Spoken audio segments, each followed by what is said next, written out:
Kabiday sa magandang oras sa lahat, welcome po sa aking channel. Ito po, magandang pag-usapan po, ito hong nangyaring twist po kagabi, Diyan po sa Senado, mga kabida, kung saan po ay wala na pong mangyayaring impeachment trial laban ho kay Vice President Sara Duterte sa 19th Congress po, mga kabida, Matapos pong niriman po ng Senate Impeachment Court, ito hong articles of impeachment po, mga kabida, sa House of Representatives.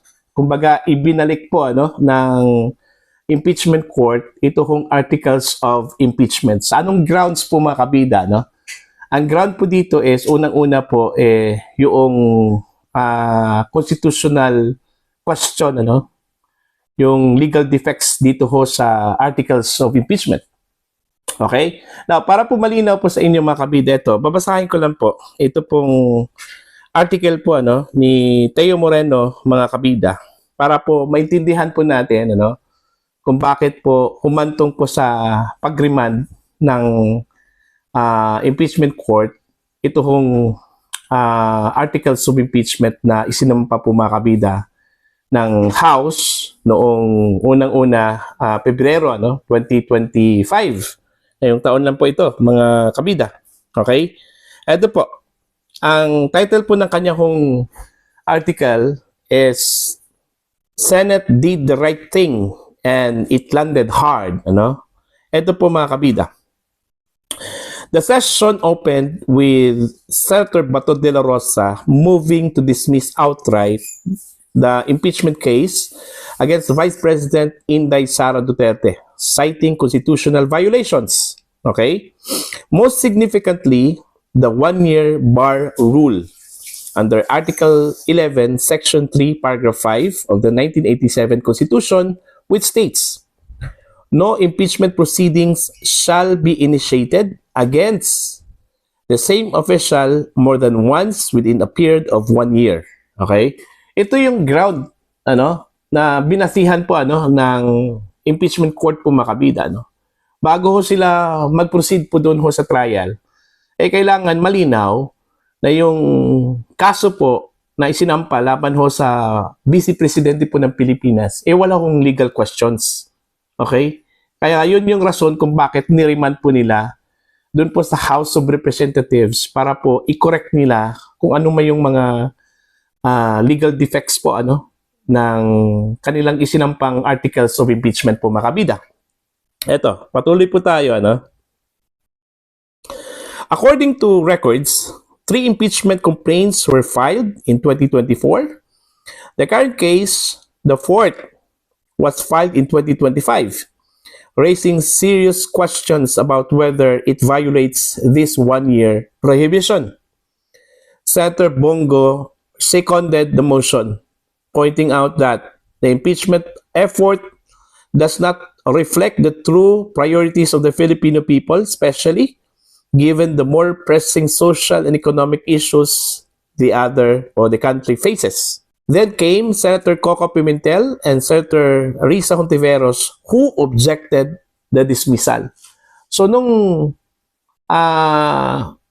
gusto kong ipa-dismiss outright ni Senator Bato ito hong impeachment case laban ho sa Vice Presidente po ng Pilipinas, mga kabida, nag-object pa itong dalawa, si Senator Coco at saka si Senator Risa, mga kabida, Their arguments were the same arguments parroted by yellow-turned pink legal luminaries, saying that the Senate is a continuing body, that an impeachment case can carry over the next Congress, and the ambiguous use of the word forthwith in the Constitution referring to Article 11, Section 3, Paragraph 4, which says, the Senate shall proceed forthwith with the trial.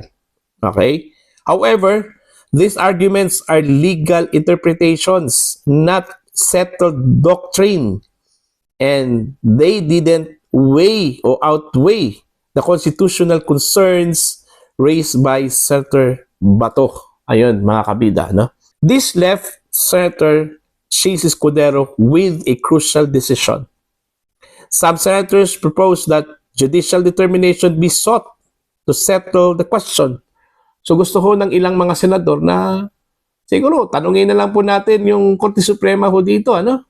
Kung talaga bang may depekto itong impeachment complaint, ano? Itong articles of impeachment na isinampa po mga kabida ng House of Representatives, ano? Pero ang nangyari po mga kabida para ma-settle po itong lahat, ano? Ito po, tumayo ang hero of the day, mga kabida. Ito hong si Senator Alan Peter Cayetano. Senator Alan Peter Cayetano proposed a strategic amendment.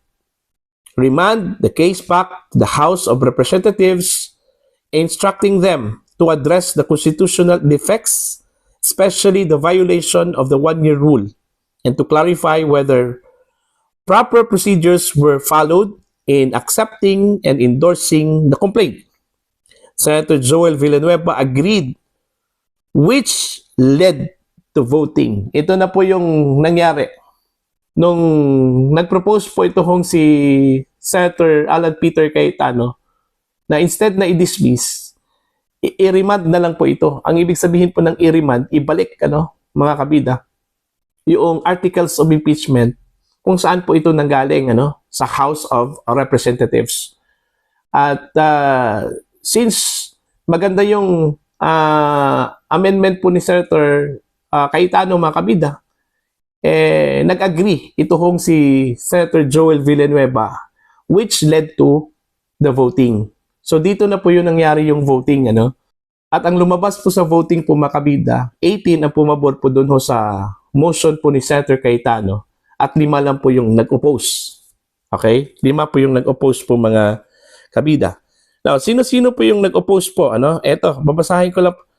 Now, sino po yung mga bumoto po ng pabor doon po sa pag-remand at sino po yung nag-oppose po, mga kabida, ng mga senador? Eto, babasahin ko lang po, Yung pumabor po doon ho sa pag-remand, ay sina Senator Ronald Baton de la Rosa, Senator Alan Peter Cayetano, Pia Cayetano, J.V. Ejercito, Jingo Estrada, Bongo Lito Lapid, Loren Legarda, Amy Marcos, Bong Revilla Jr., Robin Hood Padilla, Francis Tolentino, Rafi Tulfo, Joel Villanueva, Cynthia Villar, Mark Villar, Mig Zubiri, at ito hong si Senator Chase Escudero, mga kabida.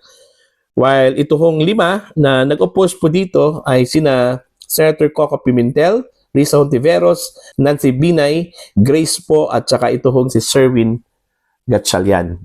So yan po yung nangyari po, mga kabida. Then came Senator Amy Marcos, who laid out the facts behind the impeachment. She itemized the multiple complaints already filed against VP Sara and questioned the motive behind them.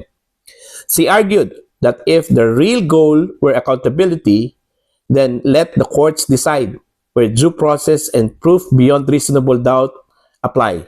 Impeachment, she reminded everyone, is a political process, one that can be exploited for partisan gain rather than justice. The message was clear. This is not about accountability.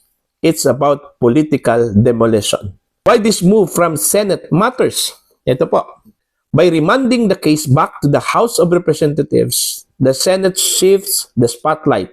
It's now the HOR, not VP Sara, that will be scrutinized first. They'll be forced to explain how they sidestep constitutional limits and how a fourth impeachment complaint after 3 prior filing the same 1-year period was allowed to pass.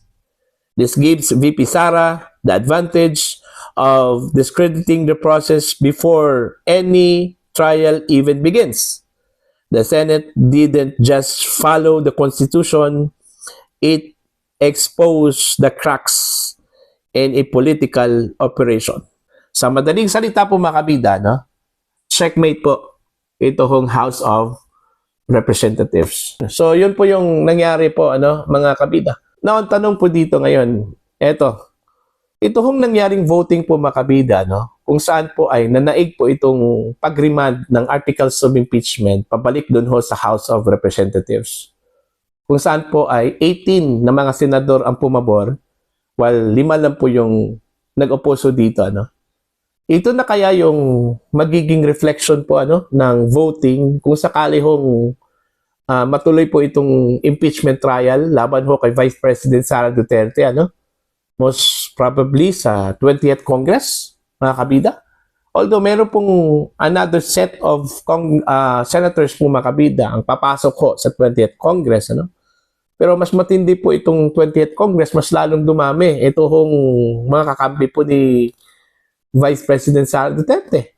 Kasi andyan na po si Senator Marcoleta, andyan na po si Camille Villar, ano, mga kabida. Ang mawala lang po dito sa current roster po, ano, ito hong si Senator Cynthia, mga kabida, no? Okay? Yan ang aabangan po natin, ano, pagdating ho ng 20th Congress. Pero lilinawin na po natin, ano, ang impeachment trial po ni VP Sara ay hindi pa po ito patay, ano? Buhay na buhay pa po ito, mga kabida.